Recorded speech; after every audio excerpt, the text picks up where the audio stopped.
दोनों वाले शेयर कौन से हैं? अंकिता हमारे साथ जुड़ गई हैं।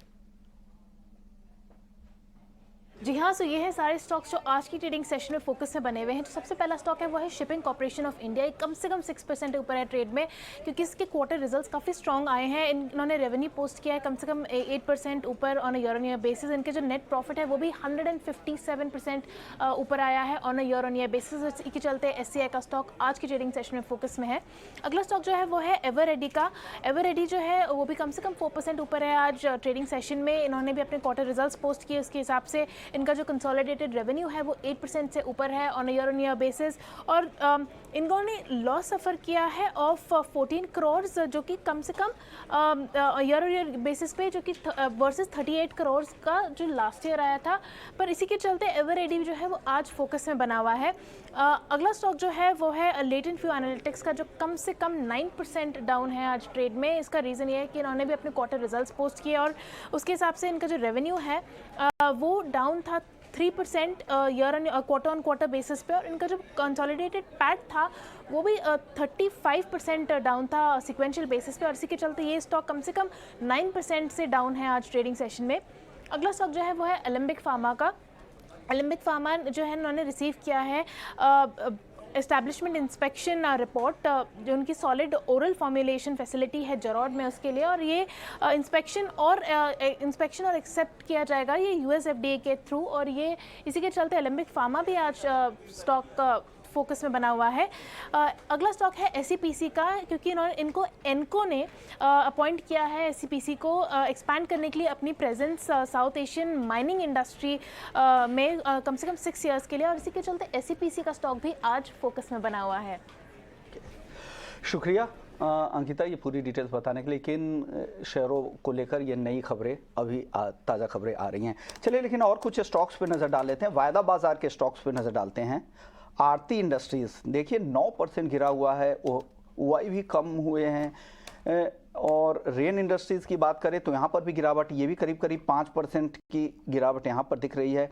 अब नीलेश जी भी हमारे साथ है सेंट्रम ब्रोकिंग से। नीलेश जी अब बताइए, इन वायदा बाजार के जो 2 स्टॉक्स है आरती इंडस्ट्रीज़ और रेन इंडस्ट्रीज़, काफ़ी हेवी सेलिंग यहाँ पर दिख रही है। क्या करना चाहिए इस गिरावट में इन दोनों ही शेयरों में? बिल्कुल, देखिए दोनों ही स्टॉक के नतीजों के बाद एक क्रैक हम देख रहे हैं और लगातार lower top and lower top formation हमें डेली टाइम फ्रेम चार्ट पे देखने को मिल रहा है। आरती इंडस्ट्रीज इस पर्टिकुलर काउंटर की अगर हम बात करें तो ये एक one of the under performer है केमिकल स्पेस में से, जिसने काफी अंडर परफॉर्म किया है। और कोई भी पुल बैक यहाँ पे हमें जो देखने को मिला है वहां पे बिग वाली हावी होती नजर आ रही है। तो स्ट्रक्चर नो डाउट वीक है और जिनके पास लॉन्ग पोजीशन है मैं कहूंगा यहाँ पे एक स्ट्रिक्ट स्टॉप लॉस 490 का जरूर रखें, क्योंकि 485 490 ये वो रेंज है कि अगर वो ब्रीच हो जाती है तब यहाँ पे गिरावट और गिरा सकती है। 450 और 400 तक के भी लेवल निश्चित स्तर पर देखने को मिल सकते हैं। लगातार अपने सारे ही की मूविंग एवरेजेस के नीचे काउंटर ट्रेड हो रहा है और ऊपरी स्तर पर 550 के लेवल अगर पार होते हैं उसके बाद ही हमें फ्रेश तेजी यहाँ पे देखने को मिलेगी। वही rain industry similar sort of structure है। यहाँ पे भी आज के सेशन में एक बड़ी गिरावट हम देख रहे हैं। प्राइस एंड वॉल्यूम ब्रेकडाउन यहाँ पे देखने को मिल रहा है। तो यहाँ पे इमीडिएट सपोर्ट 145 का है। 145 के नीचे अगर ये फिसलेगा तब 140 और 135 तक के लोअर साइड में लेवल देखने को मिल सकते हैं, जिसकी प्रोबेबिलिटी हमें काफी ज्यादा नजर आती है। तो कोई भी पुल बैक में यहाँ पे भी एग्जिट करने की सलाह होगी। 150 155 का इमीडिएट रेजिस्टेंस है यहाँ पर। तो स्ट्रक्चर दोनों ही काउंटर्स का वीक है। आरती इंडस्ट्रीज का स्ट्रक्चर थोड़ा सा ज्यादा वीक नजर आ रहा है। ठीक है, आरती इंडस्ट्रीज का स्ट्रक्चर ज़्यादा वीक है, लेकिन बासफ इंडिया BASF जो कि जर्मनी की कंपनी है, BASF इंडिया जिसका कि टेक्निकल कोलैबोरेशन है BASF के साथ, उसके नतीजे आए थे, कमज़ोर नतीजे आए थे और शेयर है करीब 2.25% नीचे, 4% तक नीचे था, थोड़े संभलने की कोशिश कर रहा, लेकिन नतीजे चूँकि वीक थे। और हम देख रहे हैं कि पिछले 2-3-4 महीने से ये एक रेंज में ही ट्रेड कर रहा BASF का शेयर। कोई ट्रेड बनता है क्या इसमें नीलेश, अगर आपसे हम जानना चाहें तो?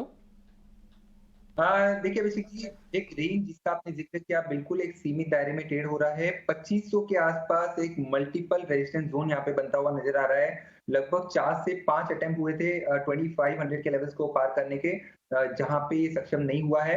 निचले स्तरों पर 2200 के आसपास का एक काफी क्रूशियल सपोर्ट है। तो यही एक 300 पॉइंट की ट्रेडिंग रेंज है।